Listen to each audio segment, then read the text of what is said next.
ओम श्री सद्गुरुवे नमः। ओम नमो भगवते वासुदेवाय। अथेकन अध्याय।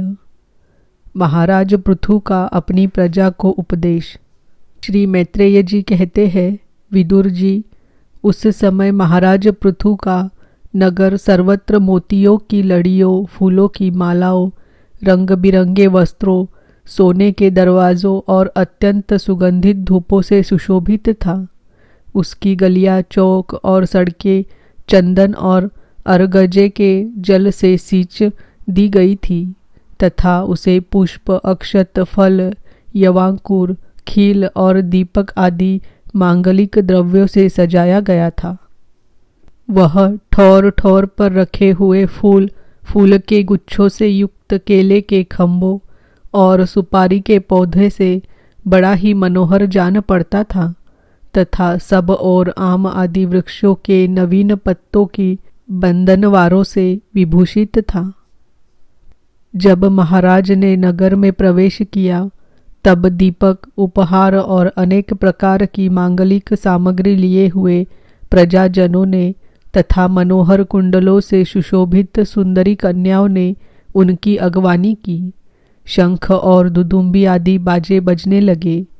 ऋत्विजगण वेद ध्वनि करने लगे। वंदीजनों ने स्तुति गान आरंभ कर दिया। यह सब देख और सुनकर भी उन्हें किसी प्रकार का अहंकार नहीं हुआ। इस प्रकार वीरवर पृथु ने राजमहल में प्रवेश किया। मार्ग में जहाँ तहाँ पूर्ववासी और देशवासियों ने उनका अभिनंदन किया। परम यशस्वी महाराज ने भी उन्हें प्रसन्नतापूर्वक अभीष्ट वर देकर संतुष्ट किया। महाराज पृथु महापुरुष और सभी के पूजनीय थे। उन्होंने इसी प्रकार के अनेकों उदार कर्म करते हुए पृथ्वी का शासन किया और अंत में अपने विपुल यश का विस्तार कर भगवान का परम पद प्राप्त किया। सूत जी कहते हैं, मुनिवर शौनक जी, इस प्रकार भगवान मैत्रेय के मुख से आदिराज पृथु का अनेक प्रकार के गुणों से संपन्न और गुणवानों द्वारा प्रशंसित विस्तृत सुयश सुनकर परम भागवत विदुर जी ने उनका अभिनंदन करते हुए कहा। विदुर जी बोले, ब्राह्मणों ने पृथु का अभिषेक किया। समस्त देवताओं ने उन्हें उपहार दिए। उन्होंने अपनी भुजाओं में वैष्णव तेज को धारण किया और उससे पृथ्वी का दोहन किया। उनके इस पराक्रम के उच्छिष्ट रूप विषय भोगों से ही आज भी संपूर्ण राजा तथा लोकपालों के सहित समस्त लोक इच्छानुसार जीवन निर्वाह करते हैं। भला ऐसा कौन समझदार होगा जो उनकी पवित्र कीर्ति सुनना न चाहेगा। अतः अभी आप मुझे उनके कुछ और भी पवित्र चरित्र सुनाइए। श्री मैत्रेय जी ने कहा, साधु श्रेष्ठ विदुर जी, महाराज पृथु गंगा यमुना के मध्यवर्ती देश में निवास कर अपने पुण्य कर्मों के क्षय की इच्छा से प्रारब्धवश प्राप्त हुए भोगों को ही भोगते थे। ब्राह्मण वंश और भगवान के संबंधी विष्णु भक्तों को छोड़कर उनका सातों द्वीपों के सभी पुरुषों पर अखंड एवं अबाध शासन था। एक बार उन्होंने एक महासत्र की दीक्षा ली। उस समय वहाँ देवताओं, ब्रह्मर्षियों और राजर्षियों का बहुत बड़ा समाज एकत्र हुआ। उस समाज में महाराज पृथु ने उन पूजनीय अतिथियों का यथा योग्य सत्कार किया और फिर उस सभा में नक्षत्र मंडल में चंद्रमा के समान खड़े हो गए।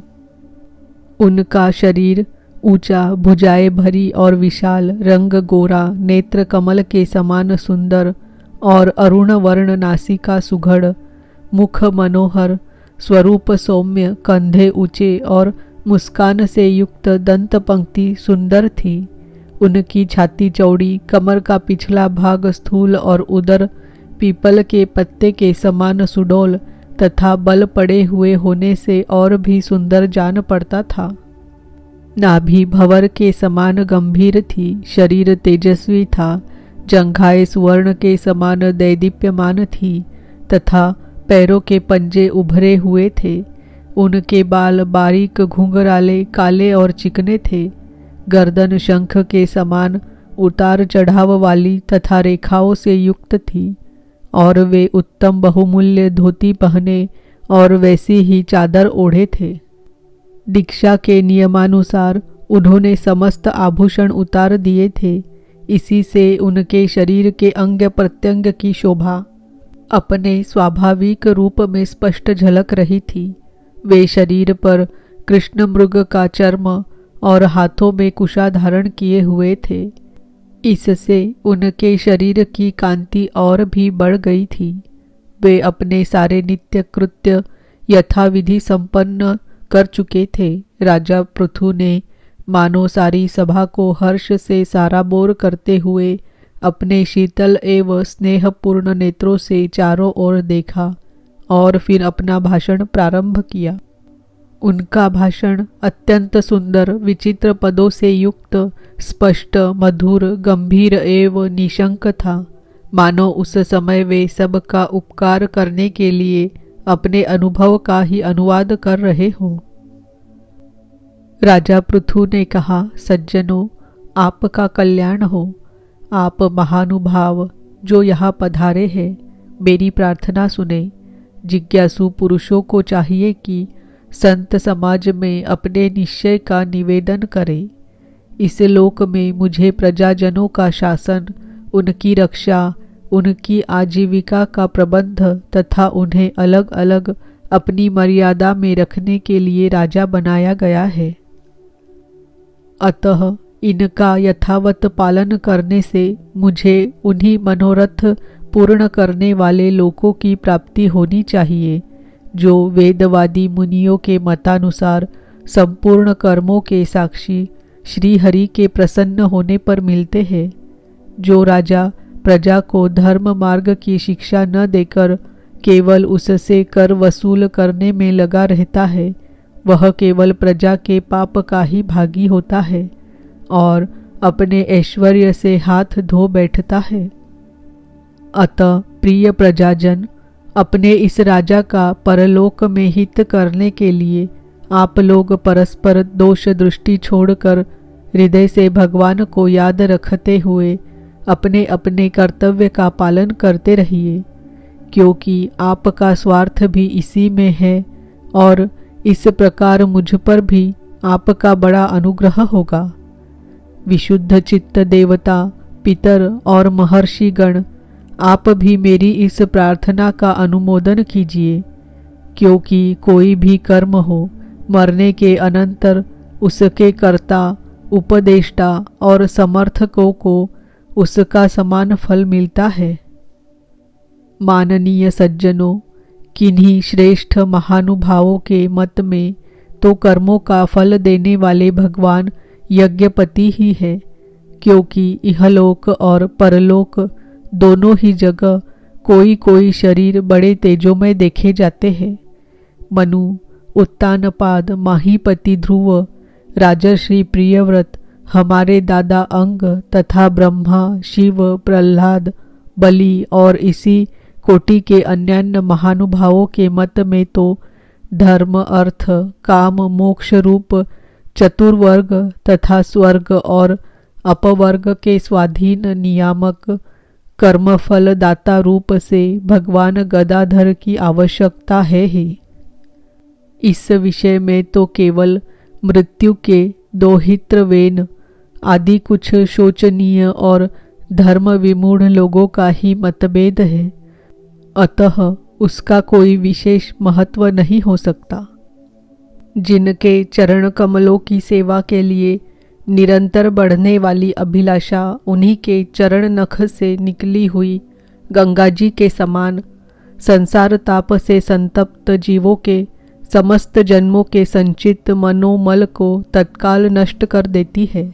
जिनके चरण तल का आश्रय लेने वाला पुरुष सब प्रकार के मानसिक दोषों को धो डालता तथा वैराग्य और तत्व साक्षात्कार रूप बल पाकर फिर इस दुखमय संसार चक्र में नहीं पड़ता, और जिनके चरण कमल सब प्रकार की कामनाओं को पूर्ण करने वाले हैं, उन प्रभु को आप लोग अपनी अपनी आजीविका के उपयोगी वर्णाश्रमोचित अध्यापन आदि कर्मों तथा ध्यान, स्तुति, पूजादि मानसिक, वाचिक एवं शारीरिक क्रियाओं के द्वारा भजे। हृदय में किसी प्रकार का कपट न रखे तथा यह निश्चय रखे कि हमें अपने अपने अधिकारानुसार इसका फल अवश्य प्राप्त होगा।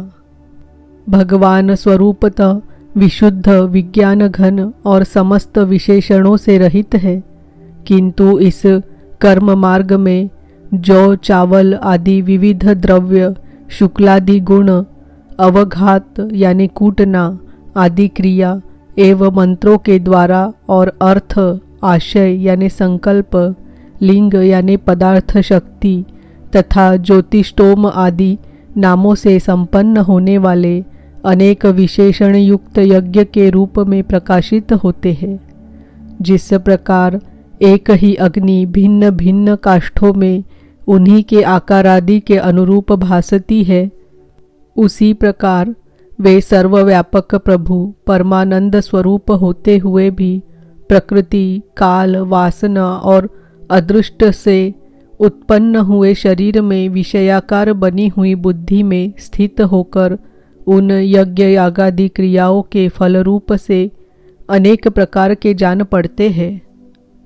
अहो, इस पृथ्वी तल पर मेरे जो प्रजाजन यज्ञ भोक्ताओं के अधीश्वर सर्वगुरु श्री हरि का एकनिष्ठ भाव से अपने अपने धर्मों के द्वारा निरंतर पूजन करते हैं, वे मुझ पर बड़ी कृपा करते हैं।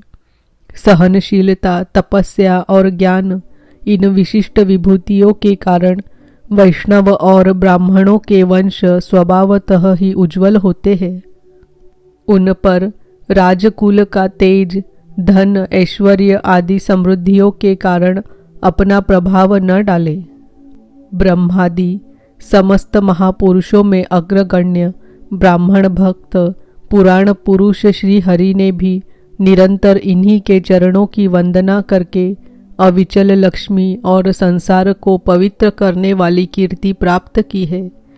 आप लोग भगवान के लोक संग्रह रूप धर्म का पालन करने वाले हैं तथा सर्वांतर्यामी स्वयं प्रकाश ब्राह्मण प्रिय श्री हरि विप्रवंश की सेवा करने से ही परम संतुष्ट होते हैं। अतः आप सभी को सब प्रकार से विनय पूर्वक ब्राह्मण कुल की सेवा करनी चाहिए।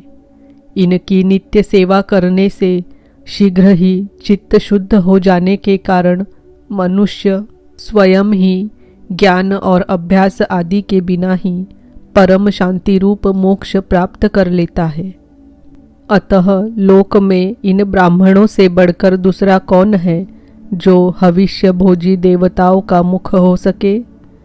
उपनिषदों के ज्ञान परक वचन एकमात्र जिनमें ही गतार्थ होते हैं, वे भगवान अनंत इंद्रादि यज्ञीय देवताओं के नाम से तत्वज्ञानियों द्वारा ब्राह्मणों के मुख में श्रद्धापूर्वक हवन किए हुए पदार्थ को जैसे चाव से ग्रहण करते हैं, वैसे चेतना शून्य अग्नि में होमे हुए द्रव्य को नहीं ग्रहण करते। सभ्यगण, जिस प्रकार स्वच्छ दर्पण में प्रतिबिंब का भान होता है, उसी प्रकार जिससे इस संपूर्ण प्रपंच का ठीक ठीक ज्ञान होता है, उस नित्य शुद्ध और सनातन ब्रह्म वेद को जो परमार्थ तत्व की उपलब्धि के लिए श्रद्धा, तप, मंगलमय आचरण, स्वाध्याय विरोधी वार्तालाप के त्याग तथा संयम और समाधि के अभ्यास द्वारा धारण करते हैं। उन ब्राह्मणों के चरण कमलों की धूलि को मैं आयु पर्यंत अपने मुकुट पर धारण करूं, क्योंकि उसे सर्वदा सिर पर चढ़ाते रहने से मनुष्य के सारे पाप तत्काल नष्ट हो जाते हैं और संपूर्ण गुण उसकी सेवा करने लगते हैं। उस गुणवान, शील संपन्न, कृतज्ञ और गुरुजनों की सेवा करने वाले पुरुष के पास सारी संपदाएं अपने आप आ जाती है। अतः मेरी तो यही अभिलाषा है कि ब्राह्मण कुल, गोवंश और भक्तों के सहित श्री भगवान मुझ पर सदा प्रसन्न रहे। श्री मैत्रेय जी कहते हैं, महाराज पृथु का यह भाषण सुनकर देवता, पितर और ब्राह्मण आदि सभी साधुजन बड़े प्रसन्न हुए और साधु साधु यो कहकर उनकी प्रशंसा करने लगे। उन्होंने कहा, पुत्र के द्वारा पिता पुण्य लोकों को प्राप्त कर लेता है, यह श्रुति यथार्थ है। पापी वेन ब्राह्मणों के शाप से मारा गया था, फिर भी इनके पुण्य बल से उसका नरक से निस्तार हो गया। इसी प्रकार हिरण्यकशिपु भी भगवान की निंदा करने के कारण नरकों में गिरने वाला ही था कि अपने पुत्र प्रहलाद के प्रभाव से उन्हें पार कर गया। वीरवर पृथु जी, आप तो पृथ्वी के पिता हैं और सब लोकों के एकमात्र स्वामी श्री हरि में ही आपकी ऐसी अविचल भक्ति है, इसीलिए आप अनंत वर्षों तक जीवित रहे। आपका सुयश बड़ा पवित्र है। आप उदार कीर्ति, ब्राह्मण्य देव श्री हरि की कथाओं का प्रचार करते हैं। हमारा बड़ा सौभाग्य है। आज आपको अपने स्वामी के रूप में पाकर हम अपने को भगवान के ही राज्य में समझते हैं। स्वामिन, अपने आश्रितों को इस प्रकार का श्रेष्ठ उपदेश देना आपके लिए कोई आश्चर्य की बात नहीं है, क्योंकि अपनी प्रजा के ऊपर प्रेम रखना तो करुणामय महापुरुषों का स्वभाव ही होता है। हम लोग प्रारब्धवश विवेकहीन होकर संसारारण्य में भटक रहे थे, सो प्रभो, आज आपने हमें इस अज्ञानांधकार के पार पहुंचा दिया। आप शुद्ध सत्वमय परम पुरुष है, जो ब्राह्मण जाति में प्रविष्ट होकर क्षत्रियों की और क्षत्रिय जाति में प्रविष्ट होकर ब्राह्मणों की तथा दोनों जातियों में प्रतिष्ठित होकर सारे जगत की रक्षा करते हैं। हमारा आपको नमस्कार है। इति श्रीमद्भागवते महापुराणे पारमहंस्यां संहितायां चतुर्थ स्कंधे 21 अध्याय। ओम नमो भगवते वासुदेवाय। ओम नमो भगवते वासुदेवाय। ओम नमो भगवते वासुदेवाय।